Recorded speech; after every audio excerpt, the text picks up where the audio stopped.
येणाऱ्या निवडणुकीत शेकापची मोठी ताकद दिसेल, भाई जयंत पाटील। नुकत्याच पार पडलेल्या लोकसभा आणि विधानसभेच्या निवडणुकीत शेतकरी कामगार पक्षाला दारुण पराभवाला समोर जावे लागले असून शेकाप पुन्हा एकदा पक्ष संघटना वाढीसाठी जोरदार प्रयत्न करताना दिसत आहे। शेतकरी कामगार पक्षाचा खालापूर तालुका आणि खोपोली शहराचा संवाद मेळावा आयोजित करण्यात आला होता। या मेळाव्यात शेकापचे सरचिटणीस जयंत पाटील यांनी कार्यकर्त्यांना मार्गदर्शन केले। रायगड जिल्ह्यात शेतकरी कामगार पक्षाची मोठी ताकद आहे।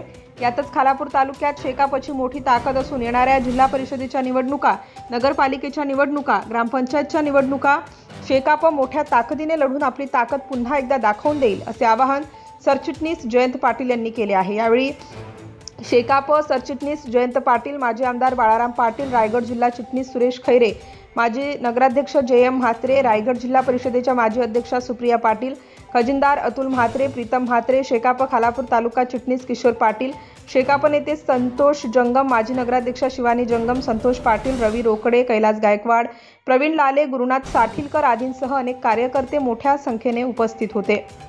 प्रतिनिधी दत्तात्रय शेडगे, खोपोली, रायगड। मताला हात लावू शकत नाही परिस्थिती आहे आणि म्हणून मी या ठिकाणी निश्चितपणे सुरुवातीलाच खोपोली शहरातल्या आणि खालापूर तालुक्यातल्या आपल्या दलित आघाडीला धन्यवाद देतो आहे। श्याम आहे, कैलास आहे, रोकडे एवढा चांगला बोलतोय मला माहितीच नाही, तर खरं आहे ते सांगतो।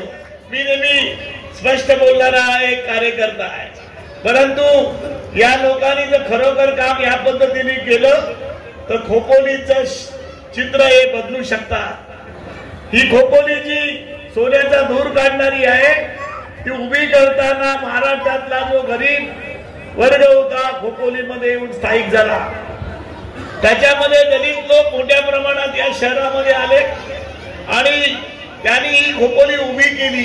ही फॅक्टरी वगैरे उभी करताना ते बरेच वर्ष राहिले आणि या ठिकाणी त्यांच्या वसाहती वेगवेगळ्या झाल्या।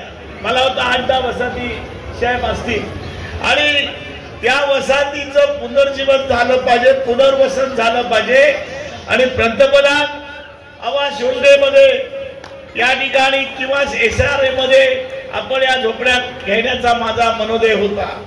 दुर्दैवानं मी अनेक वेळा सभागृहात त्याच्यावर बोललोय, पण मी आजची तुमची उपस्थिती बघून श्याम मला वाटतंय पहिलं काम आपल्याला करायचं आहे।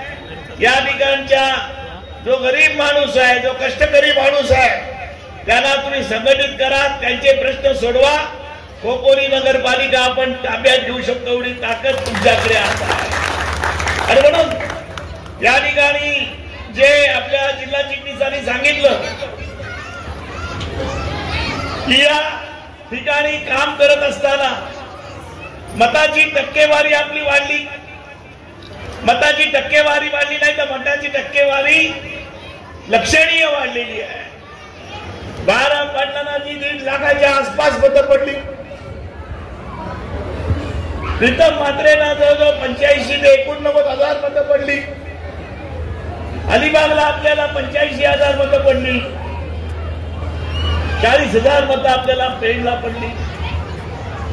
ही मतं ही आपल्या पक्षाची एक प्रॉपर्टी आहे आणि ती पुढल्या पिढीने जतन केली पाहिजे अशी माझी मागणी आहे। मी खोपोलीकरांना आश्वासित करू इच्छितो, या खोपोलीच्या आणि खालापूर शहरामध्ये, या दोन्ही शहरामध्ये मी आमदार म्हणून वेगवेगळा निधी आणला। आमदार म्हणून खोपोली खालापूरचा आपण चेहरा मोहराच बदलून टाकला। ज्या विविध रस्ता रुंदीकरण, विविध या ठिकाणी असलेली मंदिरं, मठ देवस्थानचा जीर्णोद्धारामध्ये आपण केलेली आसपासचं सुशोभीकरण करण्यामध्ये आपण केलेली कामगिरी ही मोठी आहे। पण त्यामुळे मला वाटतं खोपोली जर आपण व्यवस्थित बांधली आणि व्यवस्थितरित्या केली तर खोपोलीचं चित्र आपण बदलून टाकू। या शहरातली जी शैक्षणिक संस्था आहे, जी BN पाटलांनी, साखरे सेनी आणि तन्ना शेट्टी पुढाकार घेऊन या ठिकाणी उभी केली, ती संस्था पुढेच निघाली होती। मला अभिमान वाटतो, इथे व्यापाऱ्यांचा पण मला अभिमान वाटतो। मी त्याला विनंती केली की तुम्ही तुमचे पैसे डिपॉझिट करा. Subscribe now and press the bell icon. Never miss an update.